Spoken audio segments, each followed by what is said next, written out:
네, 블루캠프 오늘은 박찬대 더불어민주당 최고위원과 함께합니다. 어서 오세요. 예, 안녕하세요. 네, 하필이면 제일 추운 날 오셨네요. 이름이 찬대니까.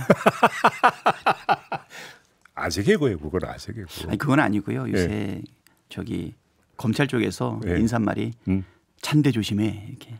그럼 의원님을 지금 뜻하는 겁니까? 아니 날씨가 찬대. 아 예. 예. 예, 첫 마디에 빵 터졌습니다. 어제 이재명 대표하고 김부겸 전 총리가 만났는데 좀 어떻게 괜찮았던 것 같습니까? 만남은 어떻게 평가하십니까? 예, 절친한 친구인 권칠승 수석 대변인을 통해서 네. 물어봤어요. 분위기 어땠냐? 아주 좋았다. 그래요? 그렇게 얘기하고 권칠승 수석도 네. 김부겸 총리하고는 뭐 동향에 또 동문이고 이래가지고 아마 내밀하게 서로 감정이나 의사도 소통이 될 것 같은데 예. 권칠성 수석의 말에 의하면 예. 분위기 참 좋았다 이렇게 얘기하네요. 근데 이낙연 전 대표는 실망스럽다는 입장을 내놨던데요. 자기 마음 같지 않았나 보죠. 어제 김부겸 전 총리가 그러니까 제시한 게 크게 이제 그 굵직한 메시지가 두 가지. 하나는 이낙연 전 대표를 좀 그 끌어안아라. 그다음에 준연동형제 유지해야 된다. 이거잖아요. 네, 어떻게 네. 평가하세요? 일단은 당의 단합과 혁신으로 가야 된다는 표현을 하셨지 않습니까? 특히 이제 윤석열 정권 이 퇴행을 막기 위해서는 네. 내년 총선이 중요한데 우리 야당은 무엇보다도 단합해야 된다. 그걸 위해서 이낙연 대표의 탈당은 막아야 되지 않냐라고 예. 하는 부분에 대해서 예. 그거를 거부하는 사람은 난 없을 거라고 보고요. 또 당의 큰 어른인 이낙연 대표가 지금은 신당 이야기를 하기는 했지만 네. 실제로 그렇게 하지 않으실 거고 당의 단합을 위해서 노력하실 거다 이렇게 기대를 하고 있습니다. 그렇지 않을 거 신당 못 만들 거라고 보십니까? 안 만들 거라고 예, 보십니까? 안 만들 것이다 이렇게 예. 생각을 하고요. 그래요? 뭐 전반적으로 우리 의원들의 대다수가 탈당과 신당 만드는 것을 반대하고 있고요. 또 뭐 원외 지역위원장뿐 아니라 또 당원의 대부분들이 예. 적절하지 않다 예. 만류하고 있는 입장이기 때문에 예. 특히 이낙연 대표와 함께했던 의원들도 대부분이 그 부분에 대해서는 반대하고 탈당에 적극적으로 찬성하고 있는 의원은 현재까지는 한 분도 안 계신 것 같아요. 알겠습니다. 네. 준연동형제는 어때요? 준연동형은 지금 시민사회뿐만 아니라 예. 우리 민주당을 제외한 다른 야당에서도 상당히 요구하고 있는 부분이기 때문에 예. 그 부분에 대해서는 지금 깊이 고민하고 있습니다. 언제쯤 결정 내릴 거예요, 그거? 지금 의총 열어도 되게 팽팽하다면서요. 그러면 이재명 대표가 좀 결단을 좀 내려야 되는 거 아닙니까? 예, 그런 시점이 됐죠. 됐죠? 네, 네. 예. 네. 그럼 조만간 결정 내리는 겁니까? 지금 1번 예. 연동형으로 갈 것이냐. 예. 그다음에 2번 위성정동. 그러니까 병립형으로 갈 병립형으로. 것이냐. 예. 이 두 가지 사이에서 지금 복잡한 게 네. 연동형은 뭐 비례성을 높이고 뭐 그렇죠. 또 선거제도 개혁을 위해서 굉장히 요구되고 있던 부분이라 준연동형을 유지하는 거에 대해서 그 방향성을 반대하고 있는 민주당 의원들은 한 명도 없는 것 같아요. 근데 문제는 뭐냐면 여야 간의 협의를 통해 가지고 사실 위성정당이 만들어지지 않아야 되는데 실질적으로 정부 여당에서는 위성정당을 반드시 만들겠다라는 의지를 표명하고 있어요. 그러면 위성정당이 출현이 되고 그것을 막아내지 못한다면 연동형이 추구하고 있는 그 장점과 그다음에 개선을 그대로 실현하기 어려운 부분이 있다 보니까 네. 사실 거기서 고민이 있는 것이죠. 그럼 우리는 위성정당을 만들 것이냐 네. 아니면 저쪽에서는 총칼 들고 싸우자는데 우리는 약속을 지키기 위해서 맨손으로 버틸 거냐 그 사이에서 사실 고민이 있고요. 네. 더 중요한 것은 선거제 그 자체의 목적이 있다기보다는 네. 윤석열 정권의 이 퇴행을 막기 위해서 내년 총선이 참으로 중요한데 어떻게 할 거냐라고 하는 가치 판단의 문제가 사실 그 안에 끼어 있거든요. 원론적 답변만 하시네. 그래서 한 가지 더 얘기했던 네. 건 뭐냐면 네. 그래서 권역별 비례와 이중등록제로 지역구도 그다음에 지역주의를 타파하는 방향 제3의 길로 가면 어떠냐라는 소수 의견도 있어요. 권역별 비례제하고 이중등록제. 이중등록제라는 것은 지역 그러니까 출마도 하면서 비례로도 올린다. 그렇죠. 이름을 네, 그 그렇죠. 얘기하는 거죠. 그러면 영남에서도 민주당이 당선되고 호남에서도 다시 국힘당이 당선될 수 있는 여지를 만들어 놓는다면 그러면 또 제3의 길이 되지 않겠냐 하는 주장도 일부 있는데 의원님이 그걸 강조하신 건 지금은 소수 의견이지만 이게 전격적으로 결정될 수도 있다는 혹시 뜻을 깔고 하시는 말씀일까요? 근데 저쪽하고 이거는 협의를 통해서 선거제를 바꿔야 되는 부분이기 때문에 예. 장담할 수가 없고 그다음에 정부 여당을 신뢰하고 선거법을 협상을 해야 되겠지만 네. 예, 또 마지막에 또 거부권을 행사할 수 있는 가능성도 알겠습니다. 있기 때문에 저희가 일부에서 JB타임즈를 운영을 하는데요. JB타임즈의 저희 파트너인 더마카가 저한테 질문한 게 있어요. 그래서 제가 대답을 안 하고 아껴놓은 게 있거든요. 네, 왜냐하면 의원님한테 여쭤보려고. 아, 네. 공천이 대충 마무리되고 2월쯤에 비대위를 띄울 수도 있다라고 하는 썰이 지금 여의도에서 돌고 있다라는데. 아, 공천이 마무리되고 난 이후에. 예. 그 좀 말씀 좀 해주죠. 이게 실현 가능성이 있는 썰입니까? 어떤 겁니까? 글쎄요. 썰인 것 같은데요. 썰입니까? 예, 예. 물론 소설입니까? 아니 그러니까 이제 정치가 지금 12월 달에 지금 임박하게 처리해야 될 부분이 엄청 많은데 네. 2월 달 중에 그렇게 한다라고 하는 거는 내가 볼 때는 정치의 여러 가지 가설과 예상 중에 하나인 것 같은데 네. 중요한 건 지도부 내에서 그런 부분에 대한 예상과 논의는 현재 없습니다. 일치 없다. 예, 일치 없습니다. 원칙과 상식을 통합비대위로 전환해야 된다고 계속 주장하잖아요. 이건 어떻게 평가하세요?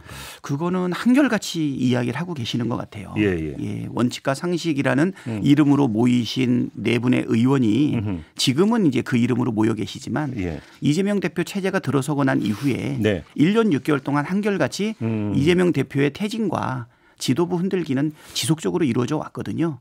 물론 그런 의견들을 통해 가지고 우리 지도부가 뭐 혁신안도 제시하고 그다음에 또 여러 가지 통합 단합을 위한 제시들도 할 수 있는 순기능도 있었지만 한결같이 이재명 대표 퇴진만을 요구했기 때문에 새로운 제안이다라고 보기는 상당히 좀 어렵습니다. 그리고 비슷한 게 하나가 뭐가 있었냐면 지금은 이제 통합 비대위로 얘기하지만 얼마 전에 체포 동의안 가결이 있기 전에도 일부 비명계에서는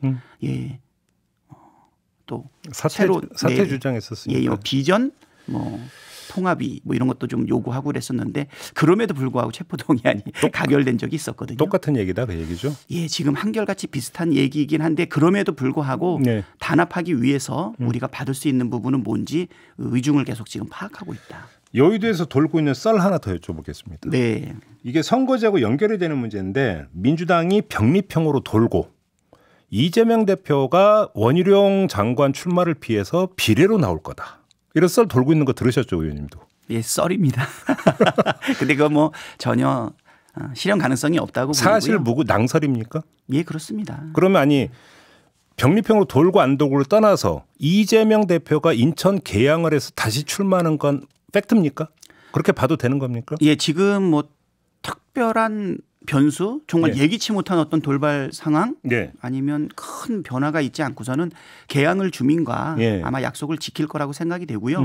보궐선거 때 그때 좀 계양을에 출마하는 부분에 대해서 여러 가지 비판도 있었는데 그때 이제 계양을 주민들한테 거쳐 지나가는 정치적 기반이 아니라 인천에서 중앙 정치를 하겠다라고 했던 약속을 저는 지킬 거라고 보입니다. 그럼 만약에 그래서 원희룡 장관하고 그럼 계양을 해서 맞붙으면 뭐 승리는 따놓은 당상에도 혹시 이렇게 보십니까? 예, 뭐 이길 거라고 봅니다.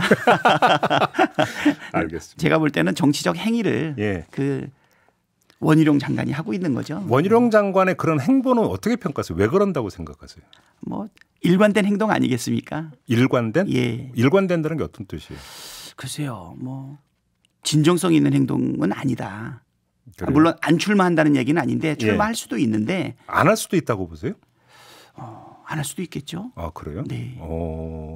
그러면 사실 그 양평고속도로 그거 답변하는 그 행태라든가 내용을 보게 되면 지각적이지 않으신 것 같아요. 쉽게 그러면 그 말씀은 관심 끌기형 치고 빠지기다 이런 말씀이시죠? 일단 정치적으로 손해 볼 일은 없다고 보이죠. 네, 관심은 일단 강하게 받을 수가 있고 승패 여부하고 관계없이 또 다른 정치적인 선택을 할 수 있는 수단이다라고 보일 거고요. 양평고속도로를 대하는 국토부 장관으로서의 사실은 명성 또는 신뢰 이런 부분에서 엄청난 사실은 손상을 입지 않았습니까? 그거를 전환하기 위한 방법으로 계양을 출마를 선택한 것 아닌가. 예, 그렇게 보시는 거군요. 송영길 전 대표가 구속이 됐습니다. 물론 탈당은 했지만 이 그 돈봉투가 살포됐다라고 하는 전당대회가 민주당 전당대회였고 연루되어 있다는 의원들은 지금 민주당 소속이면 네, 그렇습니다. 민주당에서 입장을 내놔야 되는데 왜 입장을 내놓지 않느냐 이 지적이 많이 있습니다. 어떤 말씀 주시겠습니까? 어떤 입장을 내놔야 될까요? 구속에 대한 당의 입장, 지도부로서 좀 내놔야 되는 거 아니냐는 주장이 있잖아요. 사실 아쉬움이 좀 많이 있죠. 그래요? 네, 아쉬움이 많이 있고 물론 벌써 귀국한 지가 6개월 이상 경과하지 않았습니까? 그렇죠. 한 올 봄 정도에 아마 귀국한 것으로 알고 있는데 네. 지금 한 6개월 정도를 방치하다가 수사에 들어가고 그러고 나서 이제 구속영장 결정이 이루어졌는데 네. 뭐 증거 인멸 가능성 때문에 사실 구속되었다라고 하는 것이 판시된 내용이고 최근에 와서는 또 증거 인멸의 우려를 갖고 있는 피의자이기 때문에 변호인 외에 접견도 못하고 있다라고 하고 있는데요. 네. 저는 그동안의 검찰의 행태가 수사 관행이 사실 민주당의 신뢰를 얻기에는 굉장히 좀 어렵지 않았나 이런 생각이 좀 많이 들고요. 근데 이런 목소리가 나오는 그 주된 논거 중에 하나는 이전 검찰 단계를 넘어서 법원이 구속영장을 발부를 했으면 이제는 입장을 내놔야 되는 이거잖아요. 사실은 전제가. 법원의 판단이 1차 판단이 있었다 이것. 그렇죠. 뭐 답하기 어려운 질문이시네요. 혹시 그러니까 최고위원단에서 이거 그 지도부 입장 내놔야 되는 거 아니냐는 논의는 없었습니까? 참 입장 내기가 좀 애매한 부분은 건 분명한 것 같아요. 어떤 점이 그렇게 어떤 점을 그렇게 어려워하시는 거예요? 일단 송영길 대표가 우리 민주당의 전 대표였고 예. 전당대회 중에서 발생했던 돈봉투랑 관련된 부분인데 사실 이 부분과 관련해 가지고 진술에 기초해 가지고 좀 과도한 수사가 이루어져 있고 네. 형평성 없는 수사라고 하는 부분에 대해서는 인식은 같이 하고 있는데 그래도 일부 사법적 판단까지 들어가 있는 예. 구속영장 발부에 대해서 네. 사실 우리 민주당 입장에서는 좀 난감한 것은 사실입니다. 그래서 그러니까요. 입장 표명과 관련해서 뭐 곤란한 부분이 분명하게 있기 때문에 입장을 못 냈던 것 아닌가 이렇게 생각이 되고요.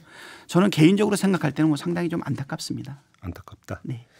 알겠습니다. 지금 이제 그 총선 후보 적격성 심사 계속 하고 있잖아요. 네, 한 명, 그렇습니다. 두 명 이제 부적격 판정이 내려지고 있는데 어떤 목소리가 나오고 있냐면 내가 비명이다 보니까 쳐내는 거 아니냐 이런 목소리가 나오고 있는데 어떤 말씀 주시겠어요? 쳐냈기 때문에 비명을 내신 것 아닌가. 아, 선호가 바뀌었습니까? 아니요. 소리를 냈다는 거죠. 비명을 예, 질렀다는 그러니- 말씀이신 거죠. 아, 오늘 왜 이렇게 아재 개그를 많이 아니, 하세요? 얘기는 아니고요. 네. 우리 사실 비명 친명 그 논란이 어디보다 강하기 때문에 네. 실질적으로 친명들한테도 더 엄격한 잣대를 분명하게 될 것이다라고 보이고요. 네.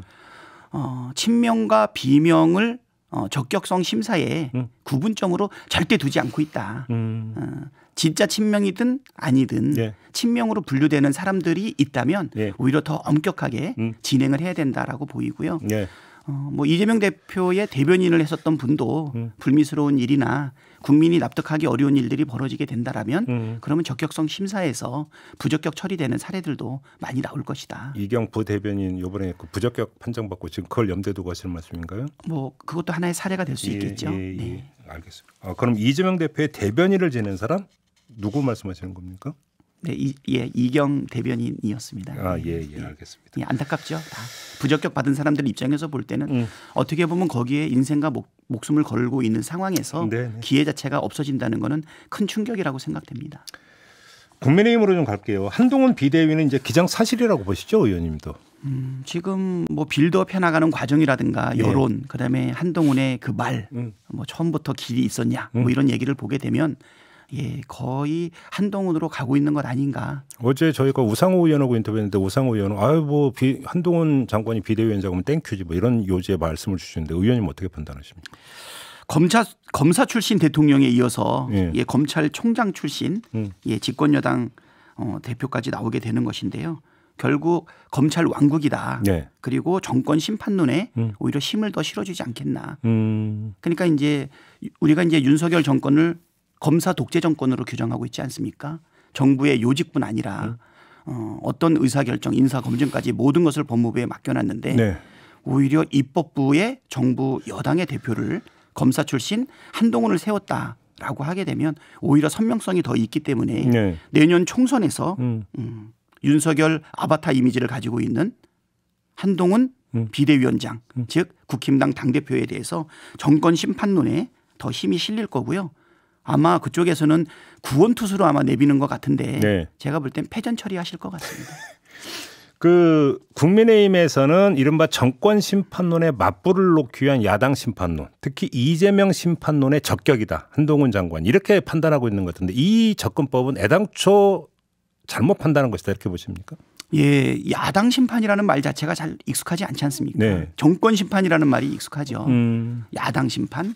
예, 제가 볼 때는 아마 실책이라고 보이고요. 네. 예, 구원 투수가 아니라 패전 투수가 될 것이다 이렇게 보입니다. 아마 만약에 한동훈 비대위가 출범한다면 첫 번째 처리해야 될 문제가 김건희 특검법일 것 같은데 네. 이미 악법이라고 규정을 했어요. 한동훈 장관은 이런 시각은 어떻게 평가하세요? 자기는 절대 굴종하는 사람이 아니다라고 얘기하지 않습니까? 맹종 안 한다고 했죠. 그렇죠. 예. 맹종하지 않는다 그랬죠. 예. 그거는 이제 서로 실체가 다를 때 일방적으로 따르는 게 맹종 아닙니까? 예. 아바타는 그 자체인데 맹종 자체가 이루어질 수 없다고 보이고요. 예. 특히 김건희 특검법은 국민의 대다수가 찬성하고 있는 법이고 과반을 넘어서 뭐 70% 된다는 말도 있지 않습니까? 이제 그거는 아마 이제 거부권 행사하면 안 된다라는 여론조사 결과 말씀하시는 건가요? 그렇죠. 그렇죠. 예. 그래서 제가 볼 때는 국민과 싸우겠다는 태도라고 보이고요. 예. 특히 행정부의 일원인 법무부 장관이 예. 입법부가 마련한 법을 악법이라고 말하는 것은 부적절하다. 그런 정치적 발언을 하기 위해서는 네. 빨리 장관직을 그만둬야 되는 것 아닌가. 근데 아무튼 그 옳고 그름을 떠나서 만약에 그 기조로 간다면 거부권 행사는 거의 기정사실인 것 같은데 거부권 행사가 되면 그 다음에 어떤 국면이 연출되고 총선에 어떤 영향을 미칠 거라고 보세요? 저는 뭐 공정과 상식, 예. 그다음에 그 성역 없는 수사, 예. 살아있는 권력에도 수사를 했던 어떤 그런 윤석열 검사의 그 모습이 사실 대통령이 되는데 결정적인 영향을 미치지 않았나. 네. 자기가 내세웠던 자기의 본질 그 자체를 거부하는 것이기 때문에 국민으로부터 막대한 저항을 받게 될 것이고 그거는 총선뿐 아니라 예. 정권을 위태롭게 만드는 행위이다. 그래서 당위적으로 보게 되면 거부는 절대 안 되는 것이 맞는데 예. 만약에 거부가 이루어진다라고 하게 되면 그거는 뭐 총선뿐 아니라 정권 심판까지 바로 이어질 것이다. 정권 심판론에 더 불을 지필 것이다 이렇게 보시는 거예요? 예, 그렇습니다. 네. 알겠습니다. 자, 오늘 이야기는 이렇게 마무리하도록 하겠습니다. 고맙습니다, 의원님. 네. 네, 박찬대 민주당 최고위원과 함께했습니다.